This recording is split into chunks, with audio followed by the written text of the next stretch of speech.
News બુલેટિનમાં આપનું સ્વાગત છે। હું છું પંકજ। ગુજરાતના ખેડૂતો માટે સારા સમાચાર આવી રહ્યા છે। વાવાઝોડા બાદ પણ સમયસર રહેશે ચોમાસું। જૂનના ત્રીજા સપ્તાહમાં ચોમાસાનું આગમન થઈ જશે।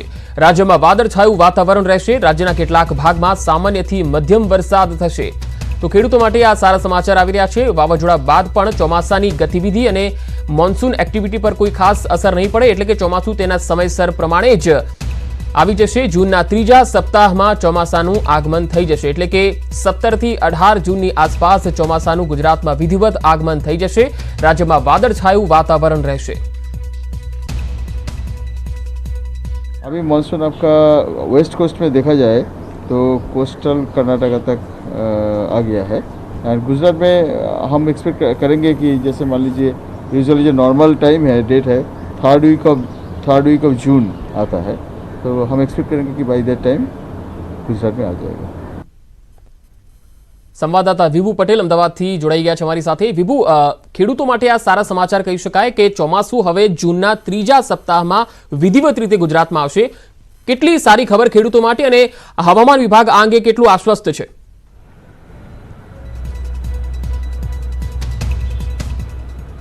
पंकज, खूब महत्वनी बात ये है कि गुजरात में चोमासुं छे ते समयसर रहेशे, कारण के ज्यारे पण वावाझोडुं आवतुं होय छे त्यारे चोमासानी जे पेटर्न छे तेने खोरवी नाखतुं होय छे। एटले के भूतकाळमां आवा घणा बधा किस्साओ बन्या छे के वावाझोडुं आव्युं होय अने तेना कारणे जे चोमासानी पेटर्न छे ते चेन्ज थई जती होय छे, परंतु आ वावाझोडुं जे गईकाले ज महाराष्ट्રના दरिया किनारे टकरायुं हतुं, परंतु हवामान विभागनुं कहेवुं छे के जे वावाझोडुं हतुं निसर्ग तेनी चोमासा उपर कोई ज असर नहीं पड़े अने समयसर चोमासुं छे ते रहेशे। कारण के अत्यारे कर्नाटकना जे कोस्टल एरिया छे त्यां सुधी मोन्सून छे, एटले के वरसादनुं आगमन थई चूक्युं छे अने धीमे धीमे आगळ वधी रह्युं छे। त्यारे गुजरातमां पण जूनना त्रीजा सप्ताहमां एटले के 21 तारीख हवामान विभाग द्वारा जाहेर करवामां आवी हती के सत्तावार ચોમાસાની 21 જૂનથી શરૂઆત થશે અને સમયસર જ ચોમાસું રહેશે, એટલે કે આ ખેડૂત માટે ખૂબ મહત્વના સમાચાર છે।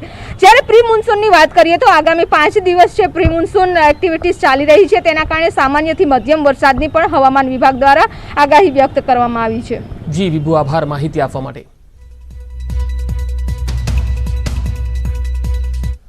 દાહોદ જિલ્લાના વાતાવરણમાં પલટો આવ્યો છે। શહેરમાં ધીમી ધારે વરસાદ વરસ્યો તો સંજેલી પંથકમાં વરસાદી ઝાપટા પડ્યા। સમગ્ર જિલ્લામાં વાદળછાયું વાતાવરણ જોવા મળ્યું હતું। તો દાહોદમાં વાતાવરણ પલટાયું છે। શહેરમાં ધીમી ધારે વરસાદ પણ શરૂ થઈ ગયો। સંજેલી પંથકમાં વરસાદી ઝાપટા પડ્યા। સમગ્ર જિલ્લામાં હાલમાં વાદળછાયું વાતાવરણ જોવા મળી રહ્યું છે।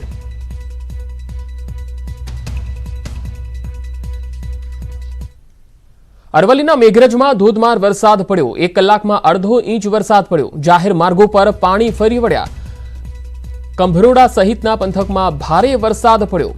તો અરવલ્લીના મેઘરજમાં ધોધમાર વરસાદની ખબર આવી રહી છે। 1 કલાકમાં અડધો ઇંચ વરસાદ પડ્યો। રસ્તાઓ પર વરસાદી પાણી ફરી વળ્યા। કંભરોડા સહિત ગ્રામીણ પંથકમાં પણ ભારે વરસાદ પડ્યો હોવાના અહેવાલ છે।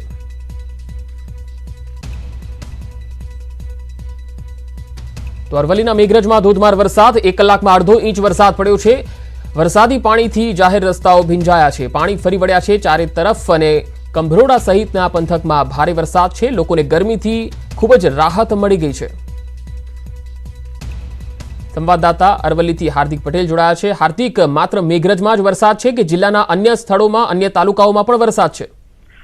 પંકજ, ચોક્કસથી અરવલ્લી જિલ્લામાં મેઘરજ પંથકમાં વરસાદ શરૂઆત થઈ હતી। હવે મોડાસા તાલુકાના ગ્રામ્ય વિસ્તારોમાં પણ વરસાદ શરૂઆત થઈ ચૂકી છે। ખાસ કરીને જો વાત કરવામાં આવે તો મેઘરજ તાલુકાના બેમાપુર, મોટી મોયડી, કંભરોડા સહિતના ગ્રામીણ તેમજ શહેરી વિસ્તારમાં વરસાદ પડવાના કારણે નીચાણવાળા વિસ્તારોમાં પાણી ભરાયા છે। માત્ર 1 કલાકમાં અડધા ઇંચ ઉપર વરસાદ પડી ચૂક્યો છે। ધોધમાર વરસાદ મોડાસા ગ્રામ્ય વિસ્તારમાં પણ પહોંચતા ઈસરોડ, દદાલિયા, ઉમેદપુર સહિતના ગામડાઓમાં વરસાદ શરૂ થયો છે, જેના કારણે વાતાવરણમાં ઠંડક ફેલાઈ છે। વહેલી સવારથી વાદળછાયું વાતાવરણ હતું, એટલે જે ઠંડક પડ્યો માહોલ હતો, લોકો જે ઉકળાટ ગરમીથી રાહત મેળવી રહ્યા હતા। ત્યારે વરસાદની અચાનક શરૂઆત થતા ખેડૂતોમાં દોડધામ જોવા મળી રહી છે કે જે ખેતરમાં જે હાલ જથ્થો પડ્યો છે તેને લાવવાની દોડધામ ખેડૂતો કરતા નજરે પડી રહ્યા છે। પંકજ જી હાર્દિક, આભાર માહિતી આપવા માટે।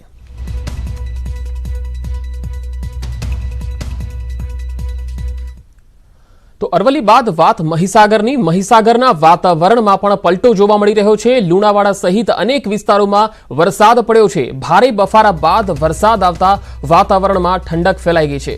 ભારે પવન સાથે ધોધમાર વરસાદ શરૂ થયો. ખેડૂતોના પાકને નુકસાનની ભીતિ સેવાઈ રહી છે.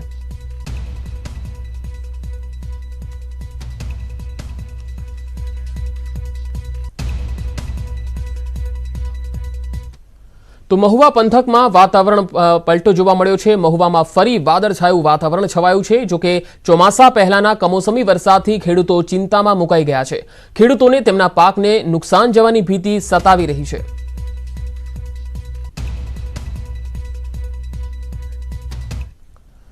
મુંબઈમાં વરસાદને પગલે પાણી ભરાઈ ગયા. કિંગ સર્કલ પર પાણી ભરાતા લોકોને હાલાકી પડી રહી છે. મુંબઈમાં 24 કલાક વરસાદની આગાહી છે, ત્યારે લોકોને ઘરમાં રહેવા બીએમસીએ અપીલ કરી છે. કામ વગર ઘરની બહાર ન નીકળવાની અપીલ કરવામાં આવી છે.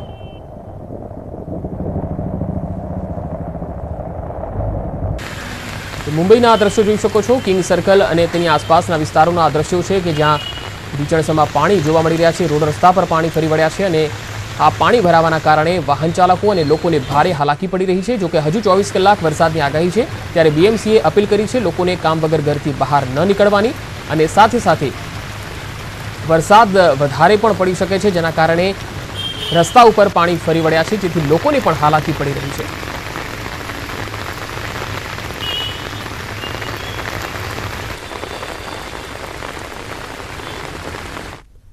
અને હવે વાત કરીશું અનલોક થયેલા રાજકારણની.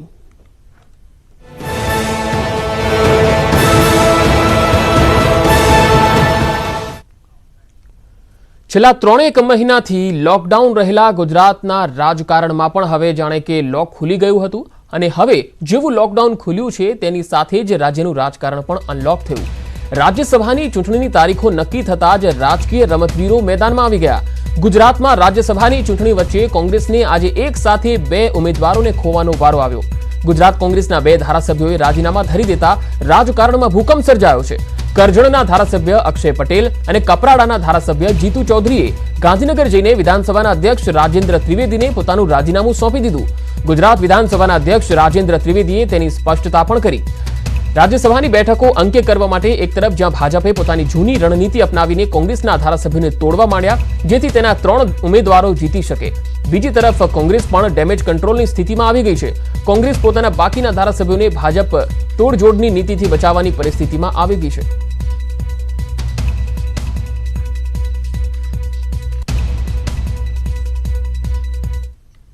કરજણ વિધાનસભાના માન્ય ધારાસભ્ય શ્રી અક્ષયભાઈ પટેલે ગઈકાલે સાંજે રૂબરૂમાં આવી અને રાજીનામું આપ્યું છે. એમની સ્વેચ્છાએ રાજીનામું આપ્યું હોવાની ખાતરી કરી, ખરાઈ કરી. એમની સહી હોવાની પણ ફરી સહી કરાવીને ખરાઈ કરી. મોઢે માસ્ક પહેરેલો હતો એટલે માસ્ક પણ ઉતારીને એમનો ચહેરો જોયો, ઓળખ્યો અને એમનું રાજીનામું સ્વીકાર્યું છે. ત્યારબાદ ગઈકાલે સાંજે કપરાડાના ધારાસભ્ય માન્ય શ્રી જીતુભાઈ ચૌધરી એ આવ્યા હતા, રૂબરૂમાં આવ્યા હતા, રાજીનામું લઈને આવ્યા હતા. પોતાના હસ્તાક્ષરમાં લખેલું હતું રાજીનામું. એમને પણ સ્વેચ્છાએથી રાજીનામું આપ્યું હોવાની ખરાઈ કરી.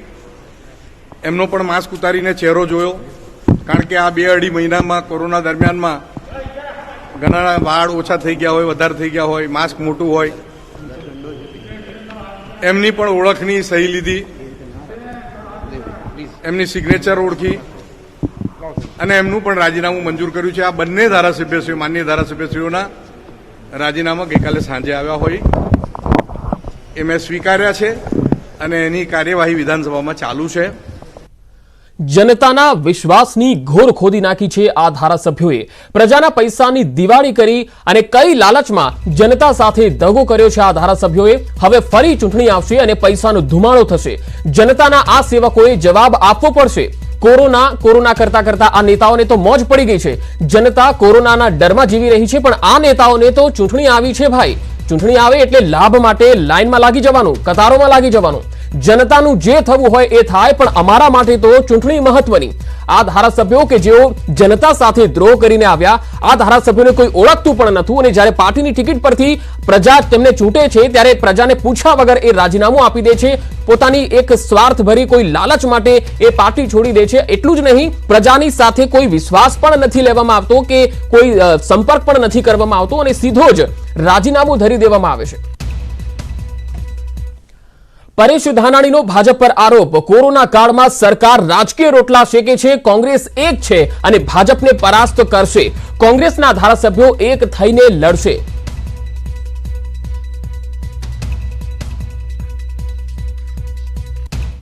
વિતેલા 60 ઉપરાંતના દિવસમાં લોકોએ શારીરિક, માનસિક અને આર્થિક નુકસાની અને યાતનાઓ વેઠ્યા પછી પણ કોરોનાનો અજગર સમગ્ર ગુજરાતને ભરડો લઈ ગયો છે.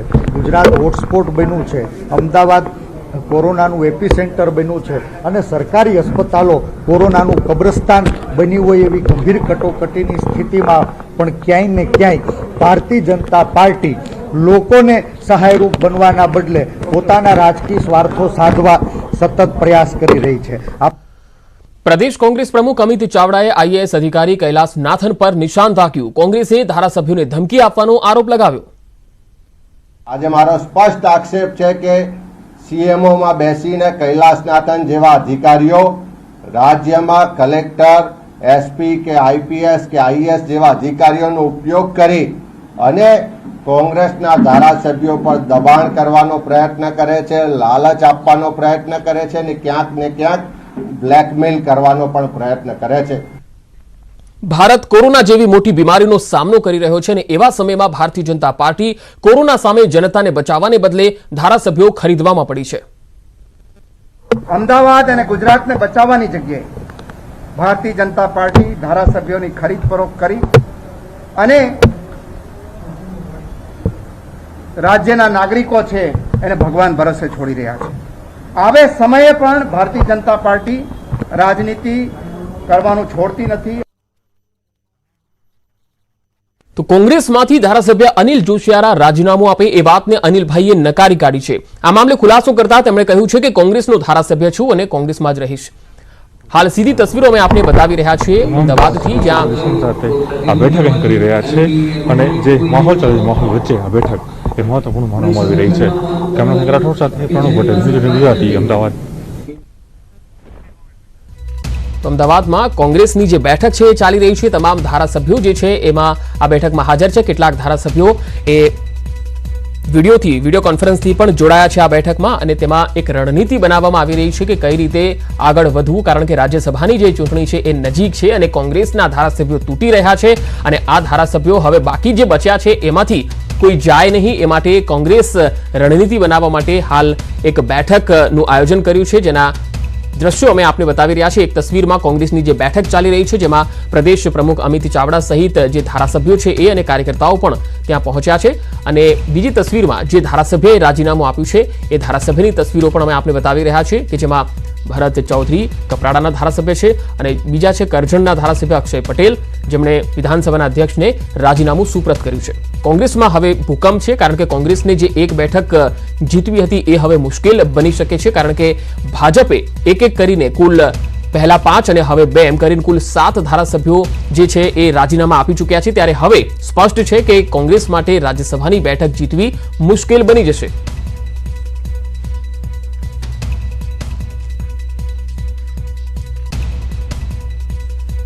તો કોંગ્રેસમાંથી જે ધારાસભ્ય અનિલ જોશિયારા છે તે રાજીનામું આપે એ વાતને અનિલભાઈએ નકારી કાઢી છે. તેમણે અંત સુધી કહ્યું છે કે તેઓ કોંગ્રેસમાં જ છે અને કોંગ્રેસમાં જ રહેશે. જો કે આ જે 2 ધારાસભ્ય જે કરજણના અને કપરાડાના ધારાસભ્ય છે તેમણે રાજીનામા ધરી દીધા છે. જો કે આ બંને ધારાસભ્યો પહેલા બીજા 5 ધારાસભ્યો છે તેઓ પણ અગાઉ રાજીનામું આપી ચૂક્યા હતા અને એ વાતને લઈને પણ ખૂબ જ ચર્ચા થઈ હતી. જો કે રાજ્યસભાની ચૂંટણી હતી એ પાછી ઠેલાઈ હતી કોરોના સંક્રમણને કારણે, જેના કારણે કોંગ્રેસ તરફથી જે આ ધારાસભ્યો હતા તમામ ધારાસભ્યોને રાજસ્થાનમાં પણ લઈ જવાયા હતા. જો કે ચૂંટણી પાછી ઠેલાતા તમામ પરત આવ્યા અને હવે જ્યારે 3 દિવસ પહેલા જ્યારે રાજ્યસભાની ચૂંટણીની તારીખ ડિક્લેર થઈ ત્યાર પછી આ હલચલ વધારે તેજ બની ગઈ હતી. અક્ષય પટેલ બાદ કોંગ્રેસના વધુ 5 જેટલા ધારાસભ્યો પણ ટૂંકમાં રાજીનામું આપે એવી વાત પણ છે. હાલ સંવાદદાતા પ્રણવ પટેલ અમદાવાદથી જોડાયા છે. પ્રણવ, અત્યારે કોંગ્રેસની જે બેઠક ચાલી રહી છે તેમાં કોઈ ધારાસભ્યો પણ તમામ બોલાવાયા છે કે પછી તમામ ધારાસભ્યો વિડીયો કોન્ફરન્સથી જોડાયા છે, અને શું રણનીતિ આ બેઠકમાં હવે ઘડાશે? પંકજ, ચોક્કસ એ માને છે કે જે રીતે રાજકીય ધરતીકંપ સર્જાયો છે ગુજરાતની અંદર, તેમાં કોંગ્રેસ પાર્ટીના વધુ 2 ધારાસભ્યોએ રાજીનામા આપ્યા બાદ કોંગ્રેસ પાર્ટીની આ બેઠક ચાલી રહી છે. તેમાં કોંગ્રેસ પાર્ટીના તમામ જે ધારાસભ્યો છે તે હાજર છે. કોંગ્રેસના વરિષ્ઠ નેતાઓ આ બેઠકની હાજર છે. અને જે ચર્ચા થવાની છે, ચર્ચાનો વિષય એ છે કે જે રીતે ધારાસભ્યો તૂટી રહ્યા છે, તો આગામી સમયમાં ધારાસભ્યોને કઈ રીતે સાચવવા, કઈ નવી રણનીતિ બનાવી, તેના ભાગરૂપે જ અત્યારે બેઠક ચાલી રહી છે. મહત્વની વાત એ છે કે ઝૂમના માધ્યમથી કોંગ્રેસના જે વરિષ્ઠ નેતા છે અહેમદ પટેલ પણ આ બેઠકમાં જોડાયા છે, અને બીજા જે અન્ય ધારાસભ્યો હાજર નથી રહી શક્યા એવા 5 ધારાસભ્યો છે તે પણ ઝૂમના માધ્યમથી, વિડીયો કોન્ફરન્સના માધ્યમથી આ બેઠકમાં તેઓ હાજરી આપી રહ્યા છે. અને ખુદ અહેમદ પટેલ તમામ ધારાસભ્યો, તમામ નેતાઓને અહીં માર્ગદર્શન આપી રહ્યા છે. પરંતુ જે રીતે કોંગ્રેસ પાર્ટીના ધારાસભ્યો અહીં છૂટી રહ્યા છે, ત્યારબાદ કોંગ્રેસ પાર્ટી હરકતમાં આવી છે. અને અત્યારે પણ જે બેઠક મળી છે તે બેઠકની અંદર સોશિયલ ડિસ્ટન્સિંગનું અંતર જે રાખવાની વાત છે તે પણ રાખવામાં આવ્યું છે. તમામ ધારાસભ્યો બેઠકમાં હાજર છે. પરંતુ વર્તમાન જે રાજકીય સ્થિતિ ચાલી રહી છે તે ઘણી બધી ગંભીર માની શકાય છે, કારણ કે કોંગ્રેસ પાર્ટીના એક પછી એક ધારાસભ્યો તૂટી રહ્યા છે. આની પહેલા 5 ધારાસભ્યો જાય છે, કોંગ્રેસ પાર્ટી છોડે છે, અને વધુ નવા જે 2 ધારાસભ્યો છે તે કોંગ્રેસ પાર્ટીનો હાથ અહીં છોડી રહ્યા છે. હજુ પણ શક્યતાઓ જોવા મળી છે, તેથી વધુ સંખ્યાબળ ન તૂટે અને હજુ પણ ધારાસભ્યો ન જાય તેના માટે કોંગ્રેસ પાર્ટીએ કવાયત હાથ ધરી છે. અને કોંગ્રેસ પાર્ટી પોતાના નેતાઓ અને પોતાના ધારાસભ્યોને અંકબંધ રાખી શકે તેના પ્રયાસ અર્થે જ આ બેઠક છે. અને બેઠકમાં એ પણ નક્કી થશે કે આગામી સમયમાં જો લાગશે તો ફરી એક વખત રિસોર્ટ પોલિટિક્સ પણ અહીં પંકજ કરવામાં આવશે અને તમામ ધારાસભ્યોને ફરી વખત શિફ્ટ કરવામાં આવશે. તે પણ પ્રકારની હાલ ચર્ચાઓ ચાલી રહી છે. તો બીજી તરફ કોંગ્રેસ પાર્ટીના તમામ જે નેતાઓ છે, અર્જુન મોઢવાડિયા હોય, ભરતસિંહ સોલંકી હોય, સિદ્ધાર્થ પટેલ હોય, તુષાર ચૌધરી, પરેશ ધાનાણી, અમિત ચાવડા, તમામ નેતાઓ બેઠકમાં હાજર છે. અને તમામ લોકોએ એક જ નિવેદન આપ્યું છે કે જે કોંગ્રેસ પાર્ટીના ધારાસભ્યો તોડવામાં આવી રહ્યા છે તેને રાજ્ય સરકાર ઉપર અને રાજ્ય સરકારના જે ઉચ્ચ અધિકારીઓ છે તેના ઉપર અહીં પ્રહાર કર્યા છે કે તેના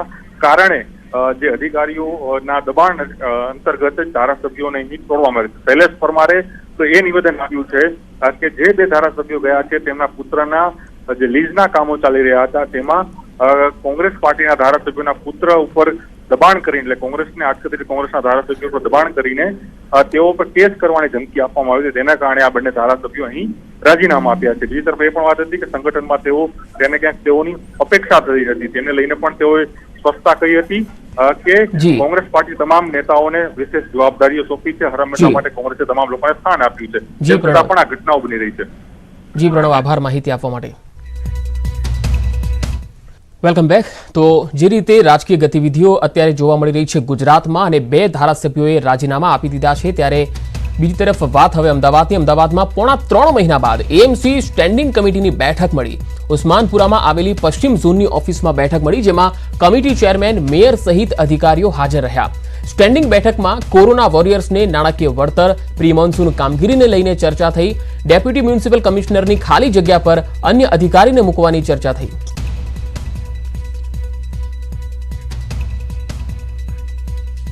દાહોદ જિલ્લાના દેવગઢ બારિયામાં માસ્ક વગર ફરનારાઓ સામે નગરપાલિકાએ તવાઈ બોલાવી. નગરપાલિકા અને પોલીસે સંયુક્ત રીતે ટીમ બનાવીને માસ્ક ન પહેરનારાઓને દંડ ફટકાર્યો. આ માટે અલગ અલગ વિસ્તારમાં ટીમ ગોઠવી દેવામાં આવી. લગભગ 50થી વધારે લોકો પાસેથી દંડ વસૂલ કરાયો.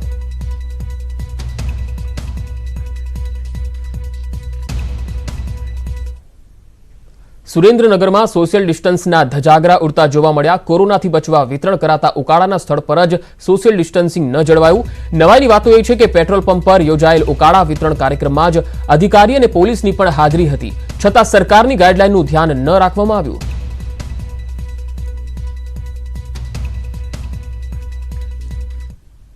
સુરતના બારડોલી પંથકમાં મોડી રાત્રે પ્લાસ્ટિક કોથળાના ગોડાઉનમાં લાગેલી આગ કાબૂમાં આવી ગઈ. ફાયરના જવાનોએ ભારે જહેમત બાદ આગ પર કાબુ મેળવી લીધો. પ્રકાશ ટોકીઝના ગણેશ ઓવર નજીક ગોડાઉનમાં મોડી રાત્રે આગ લાગી હતી. આગ લાગવાનું કારણ હજુ સુધી જાણી શકાયું નથી.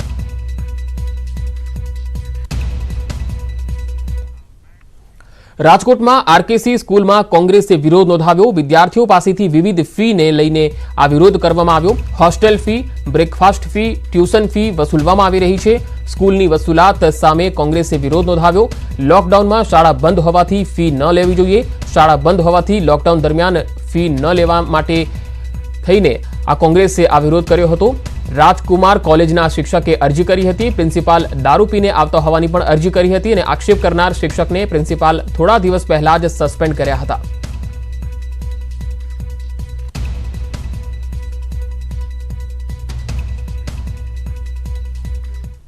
આજથી આરટીઓ કચેરી અરજદારો માટે ચાલુ થઈ ગઈ। અમદાવાદ આરટીઓ કચેરી ચાલુ થતા અરજદારોની લાંબી કતારો જોવા મળી। સવારથી જ લાયસન્સ માટે અરજદારો પહોંચી ગયા। છેલ્લા 2 મહિનાથી આરટીઓ બંધ હતી, ત્યારે હવે આરટીઓ શરૂ થતા સરકારની ગાઈડલાઈનનું પાલન કરવાનું રહેશે। તો ગાંધીનગરમાં પણ આરટીઓ શરૂ કરી દેવામાં આવી। અરજદારે ઓનલાઈન એપોઇન્ટમેન્ટ લીધી હશે તો જ તેને કચેરીમાં એન્ટ્રી અપાશે। કચેરીમાં ભીડ ન થાય તેનું ધ્યાન રાખવામાં આવશે। સાથે જ કચેરીમાં સોશિયલ ડિસ્ટન્સનું પણ ધ્યાન રખાશે। અડધો કલાક પહેલા કચેરીમાં એન્ટ્રી આપવામાં આવશે। તો સુરતમાં આરટીઓ આજથી શરૂ થઈ ગઈ। સુરતમાં પણ કચેરી બહાર સોશિયલ ડિસ્ટન્સનું ધ્યાન રાખવામાં આવી રહ્યું છે। તમામ અરજદારે માસ્ક ફરજિયાત પહેરવાનું છે। જે અરજદારે માસ્ક નહીં પહેર્યું હોય તેને પ્રવેશ નહીં અપાય। સાથે જ કચેરીના કર્મચારી પણ માસ્ક, સોશિયલ ડિસ્ટન્સ અને સેનેટાઇઝરનો ઉપયોગ કરશે। આ બુલેટિનમાં અત્યારે આટલું જ। વધુ સમાચાર અને અપડેટ માટે આપ જોડાયેલા રહો ન્યૂઝ 18 ગુજરાતી સાથે। નમસ્કાર।